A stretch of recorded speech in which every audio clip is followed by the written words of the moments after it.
C'est une erreur de vouloir amener des immigrants en général dans les villes fortes. Parce que les villes fortes n'ont pas le temps de s'occuper des gens. Alors que quand on vient dans une ville en voie de développement, elle a besoin de toutes les forces qui sont présentes.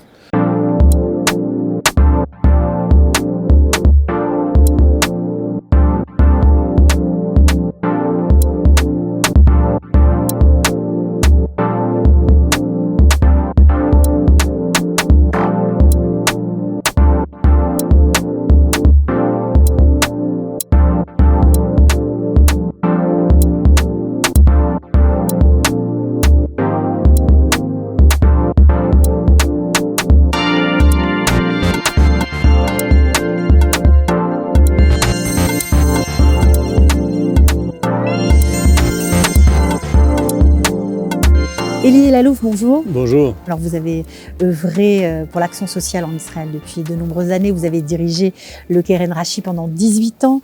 Vous avez obtenu pour cela le prix d'Israël, un prix prestigieux. Et votre cheval de bataille depuis votre plus jeune âge, c'est plus de justice sociale en Israël.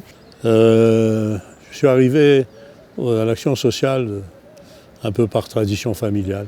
Mon père était un actif communautaire à Fès, et puis il a été suivi par mes frères et surtout mon frère Edmond, qui en fait m'a dicté ma vie, et j'y suis depuis plus de 50 ans, je suis un militant social. C'est une belle histoire justement, votre grand frère, celui dont vous êtes très proche et qui a longtemps dirigé le centre communautaire à Paris, C'est vrai. pour ceux qui le connaissent. Lorsque vous vous occupiez à très jeune âge, vous aviez 18 ans, d'un orphelinat au Maroc, il vous a... Le Home Benjo, ça s'appelait, qui était au nom de la famille Benjo, et qui a créé ce home pour les enfants juifs qui traînaient partout avec des histoires familiales très très dures qu'on ne connaissait pas. Et après un camp avec les UP à la Chêneraie, à Rabat, côté de Rabat, est venu me demander de diriger l'orphelinat de Casablanca. Je suis allé diriger l'orphelinat de Benjo à Casablanca quelques mois jusqu'à ce que mon frère Edmond, qui dictait le temps dans la maison, m'a dit « Écoute, si tu veux faire du social, va d'abord étudier, sinon tu vas être un moniteur quelconque, c'est pas intéressant. » Et c'est comme ça que j'ai fait mon activité en Israël quand je suis arrivé à l'âge de 22 ans. Et j'ai fait après des études universitaires. J'ai fait du social dans les quartiers de Jérusalem, dans le cadre d'Oded. Ensuite, j'étais dans la politique comme assistant du vice-premier ministre, M. Yadin, chargé du renouveau des quartiers problématiques d'Israël. Ça fait que je suis un champion des quartiers problématiques de Jérusalem, certainement, puisqu'après j'ai créé la société de rénovation des quartiers problématiques de Jérusalem. Après ça, on m'a demandé à l'agence juive de me porter volontaire pour 3 ans à Beersheva. Et ça fait seulement 37 ans que j'y suis. Ouais, vous avez un coup de cœur pour le sud du pays. Voilà, et je connais donc... Pourquoi ce coup de cœur pour le sud du pays? D'abord parce que le sud a tellement besoin d'aide et on peut réaliser de grandes choses. C'est plus difficile de réaliser à Tel Aviv que de réaliser dans le sud. Est-ce que vous pensez que l'Aliyah de France a un avenir dans le sud du pays? Certainement, dans le sud et dans le nord. C'est une erreur de vouloir amener des immigrants en général dans les villes fortes. Parce que les villes fortes n'ont pas le temps de s'occuper des gens faibles. Alors que quand on vient dans une ville en voie de développement, elle a besoin de toutes les forces qui sont présentes. Et l'impact d'une immigration qui arrive dans une petite ville est énorme par rapport à l'impact qu'on peut avoir sur Jérusalem.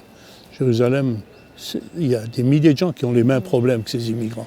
Tandis que dans les villes de développement, non, on peut trouver des solutions, on a des solutions. À Beersheva, il y a des capacités d'accueil extraordinaires. Le logement est moins cher à Beersheva, la location de maison est moins chère. L'éducation auprès des enfants n'est pas sélectionnée, elle est massive auprès des enfants parce qu'il y a aussi des faiblesses dans les familles de Beersheva.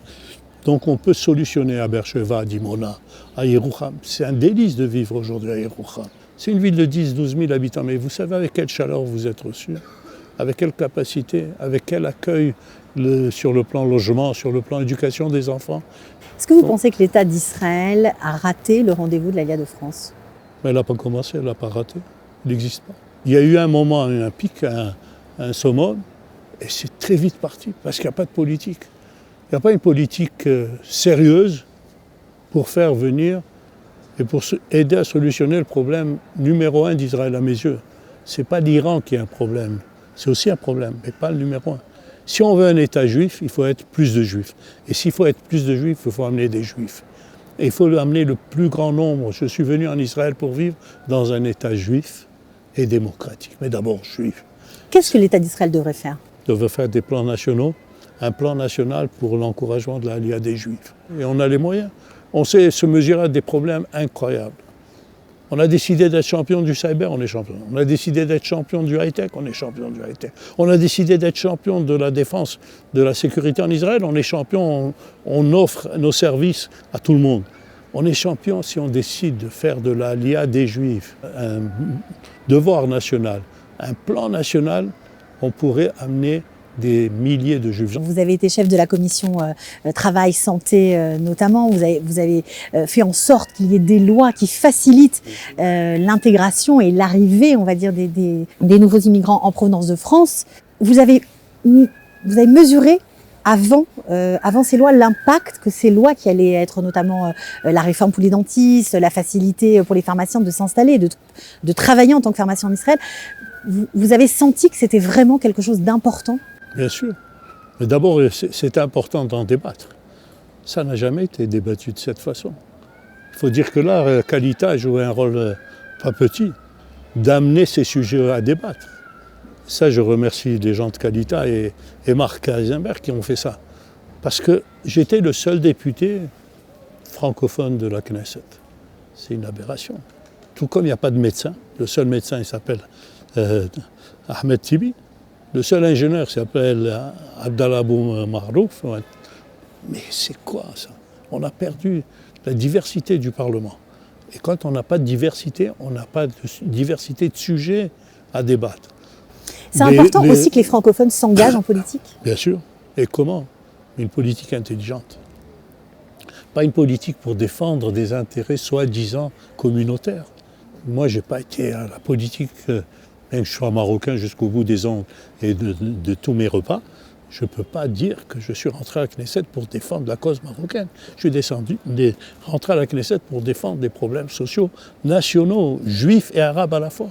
Comment on pourrait faire en sorte que ça bouge, que cette politique soit vraiment concrète et mise en place?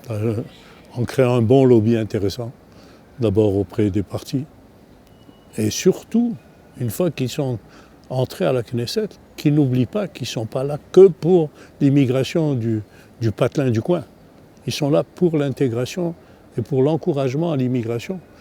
Israël a besoin de plus de juifs dans son pays, dans tous les coins du pays. Justement, écoutez, notre proportion, par exemple, quand on voit le sud, la population qui augmente, ce n'est pas les juifs, malheureusement. Je ne veux pas dire qu'on touche à un cheveu d'un non-juif. Au contraire, il faut les aider à s'intégrer. Mais à côté de ça, il faut faire en sorte que le problème numéro 1 d'Israël, c'est sa population, la grandeur de sa population juive. Qu'est-ce que vous pensez de l'antisémitisme qui règne en France, en Europe aujourd'hui? Ça ne se finira jamais. L'antisémitisme, ça fait partie... Là où il y aura un juif, il y aura de l'antisémitisme, a dit Sartre. C'est le juif qui crée l'antisémitisme. C'est une réalité. Et en plus, on a une excuse, c'est bien, il y a certaines définitions intéressantes de M. Macron qui dit, en fait, on cachote l'antisémitisme en parlant de l'antisionisme. C'est faux. Partout, il y aura de l'antisémitisme. Vous êtes inquiet pour la communauté juive de France? Je suis inquiet pour les juifs qui ne sont pas en Israël. Je suis inquiet pour tous les juifs. Le plus grand nombre de juifs qui ont été tués parce qu'ils sont juifs, ça s'est passé aux États-Unis cette année. C'est pas un problème français seulement. C'est un problème européen, c'est un problème américain. Et ça sera, s'il en reste en Argentine beaucoup trop aux yeux des Argentins, ça sera aussi l'Amérique latine qui se fera. C'est sûr. Moi, je pense, malgré tout, le sentiment de sécurité qu'un juif a, le meilleur, c'est celui qui est là. Malgré qu'ils sont pauvres, malgré qu'il y a des attentats, malgré que certains quartiers sont impossibles à vivre, on est heureux parce qu'on a la sécurité israélienne. Alors, vous avez fait des tas de choses pour le pays, beaucoup évidemment dans l'action sociale, mais il y a des facettes de vous qu'on connaît moins parce que vous avez notamment aidé à hisser l'Hapoel Be'er Sheva au niveau qu'on lui connaît aujourd'hui. En fait, je suis un boulimique curieux de l'aide aux autres. Donc un jour, mon chauffeur m'a dit « Ah, tu aides tout le monde, tu ne peux pas aider Hapoel Be'er-Sheva ?» Qu'est-ce que je vais aider ? Et voilà que j'ai reçu un coup de téléphone d'une collaboratrice qui avait un projet commun avec nous à l'université de Tel Aviv, avec la fondation Rachi, qui s'appelle Alona Barkat. Et quand elle me téléphone, je lui dis « Mais qu'est-ce que tu faisais ce matin dans le journal de Maariv avec le président de Maccabi Tel Aviv. Encore une fois, tu vas aller aider les Ashkénazes de Tel Aviv. » C'était une blague, quoi. Mais dans toutes les blagues, il y a un peu de vrai. Alors, 2 heures après, le téléphone, elle me dit « Pourquoi tu m'as dit cette phrase ?» Je lui dis « Parce qu'au lieu d'aller aider Tel Aviv, viens aider Be'er-Sheva. » Alors elle me dit « Alors qu'est-ce que tu veux que je fasse ?» Je lui dis « Viens acheter un Hapoel Be'er-Sheva au prix où tu vas donner.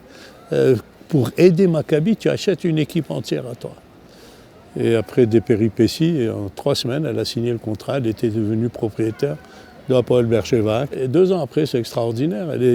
On a eu une série de 3 championnats d'Israël à Hapoel Be'er-Sheva, mais je ne suis toujours pas allé encore au football. Mais vous êtes quand même signataire. Ah oui, je signe les bilans annuels. Oui, parce qu'elle m'a imposé ça. Mais... Juste pour terminer, afin de mieux vous connaître encore, je sais que vous avez fait des tas de réalisations. Quelle est celle qui est la plus chère à votre cœur ? Celle que j'ai réalisée par le vœu du fondateur de la Fondation Rachi, Gustave Leven. Il avait le rêve qu'il n'y ait plus d'enfants en Israël qui aient faim. Et un jour, je l'avais amené visiter un club de jeunes Éthiopiens à Khedera. Et puis j'étais tout fier de lui dire, regardez, les ordinateurs, le décor et tout ça. Et puis il m'a dit, bon, on va voir si c'est sérieux le travail que vous avez fait. Appelez ce gosse. Et j'appelle le premier gosse qui était là. Et il me dit, demandez-lui s'il a mangé, il était 3 heures. Alors je lui dis, Achalta. Il m'a dit, et il a vu sa tête, il a fait ça. Encore un. J'appelle le deuxième. Et le deuxième, de la même façon, la tête qui bouge pour dire non. Et il me dit, alors qu'est-ce que vous faites ? Vous avez bien mangé avec moi, on a bien bouffé tout à l'heure. Et comment vous voulez qu'il étudie ? Comment vous voulez qu'il soit sérieux s'il n'a pas mangé ? Il faut lui donner à manger. Je lui dis, quoi, à tous les enfants d'Israël, vous voulez donner à manger ? Il m'a dit, oui, tous ceux qui ont besoin. Et le lendemain, nous étions par hasard chez le Premier ministre d'Israël qui s'appelait Arik Sharon. Et quand on arrive à la réunion, alors que M. Leven jamais ne parle, jamais ne parle. Quand il disait une phrase de 3 mots, c'était un discours. Et il me dit, racontez M. Sharon, qu'est-ce qu'on a vu hier ? Alors je lui dis quoi ? Il me dit, mais dites-lui que vous avez vu des enfants qui n'ont pas mangé. Alors je lui dis, bon je dis à M. Sharon, אתמול היינו בחדרה, אז הוא אומר, מה אתה רוצה שאני אעשה, אני אתן לכל ילדים של ישראל ארוחה? Alors je traduis, je dis, est-ce qu'il doit donner à tous les enfants d'Israël un repas? Alors il me dit, oui, bien sûr, mais c'est un pays fort, un pays riche. Comment il peut laisser des enfants affamés? Et à un moment, il me dit, Sharon, et il pourra m'aider? Alors je demande à M. Leven, vous pouvez l'aider? Il dit, oui, bien sûr. Alors il a dit, mais comment? Alors je demande, avec combien vous voulez l'aider? Alors il me dit, mais vous connaissez les chiffres, dites le chiffre que vous voulez. Je lui dis, M. Leven, c'est beaucoup d'argent. Il me dit, dites, jetez un chiffre que vous savez que je peux faire. Après beaucoup d'hésitations et de tremblements, presque je dirais, je lui ai dit, on peut proposer 30 millions de dollars? Il m'a dit oui, mais essayez d'étaler. Alors je dis à Sharon, voilà, il est prêt à démarrer à 30 millions de dollars. Il me dit, c'est sûr? Et quand je reçois l'engagement, alors je dis, monsieur, il demande un engagement. Demandez à Hubert de signer. Demain matin, vous lui donnez la lettre. Effectivement, le lendemain, on a amené la lettre. Et aujourd'hui, grâce à ce projet qui a démarré, comme vous entendez, sur une péripétie très touchante d'ailleurs, que je ne peux pas oublier, aujourd'hui, près de 400 000 enfants reçoivent tous les jours, à midi, un repas dans un laps de temps d'1 heure. Créé par Rachi, le système, distribué, et maintenant même sans Rachi, l'État paye tout ce qu'il faut pour ces repas. Alors c'est à mes yeux, ça contient tous les grands principes de la générosité, du souci des besoins des autres, des soucis des enfants, des soucis des faibles, de la générosité incroyable de cet homme et de cette fondation, et la capacité de l'État fort d'Israël de recevoir une aide pour mettre les enfants d'Israël au niveau de là où ils doivent être. Ah, c'est peut-être le projet le plus touchant que je n'oublierai jamais, mais j'en ai eu tellement d'autres. Donc vous serez toujours présent pour aider tous, Ben, y compris ceux qui viennent de France? Mais bien sûr, mais c'est tous ceux qui viendront, de là où il vient, d'un quartier problématique ou d'une situation de crise, je suis disponible à faire tout ce que je peux.